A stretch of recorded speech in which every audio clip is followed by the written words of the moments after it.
ಪಟ್ಟಣ ಪಂಚಾಯಿತಿಯ ವತಿಯಿಂದ ಪೌರ ಕಾರ್ಮಿಕರ ದಿನಾಚರಣೆ. ವಿಜಯನಗರ ಜಿಲ್ಲೆ ಕೊಟ್ಟೂರು ಪಟ್ಟಣ ಪಂಚಾಯಿತಿಯ ವತಿಯಿಂದ ಹರಪನಹಳ್ಳಿ ರಸ್ತೆ ಹಗರಿ ಪಂಪ್ ಹೌಸ್ನಲ್ಲಿ ಪೌರ ಕಾರ್ಮಿಕರ ದಿನಾಚರಣೆ ಕಾರ್ಯಕ್ರಮವನ್ನು ಹಮ್ಮಿಕೊಳ್ಳಲಾಗಿತ್ತು.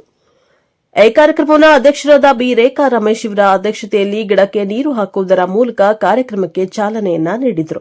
ಈ ಸಂದರ್ಭದಲ್ಲಿ ಮುಖ್ಯಾಧಿಕಾರಿಗಳಾದ ಎ ನರಸುಲ್ಲಾ ಮಾತನಾಡಿ, ಪೌರ ಕಾರ್ಮಿಕರು ದುಶ್ಚಟಗಳಿಂದ ದೂರವಿದ್ದು ತಮ್ಮ ಕೆಲಸ ಜೊತೆಗೆ ಆರೋಗ್ಯದ ಕಡೆಗೆ ಹೆಚ್ಚಿನ ಗಮನವನ್ನು ಹರಿಸುವಂತೆ ತಿಳಿಸಿದರು.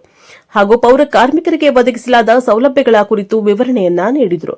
ಹಾಗೂ ಅಧ್ಯಕ್ಷರಾದ ಬಿ ರೇಖಾ ರಮೇಶ್ ಮಾತನಾಡಿ, ದೇಶಕ್ಕೆ ಸೈನಿಕರು ಹೇಗೆ ರಕ್ಷಣೆ ನೀಡುತ್ತಾರೋ ಹಾಗೆ ಪೌರ ಕಾರ್ಮಿಕರು ಪ್ರತಿದಿನ ಸ್ವಚ್ಛತೆ ಕಾಪಾಡುವ ಮೂಲಕ ರೋಗಗಳಿಂದ ನಮಗೆ ರಕ್ಷಣೆಯನ್ನ ನೀಡುತ್ತಾರೆ ಎಂದು ತಿಳಿಸಿದ್ದಾರೆ.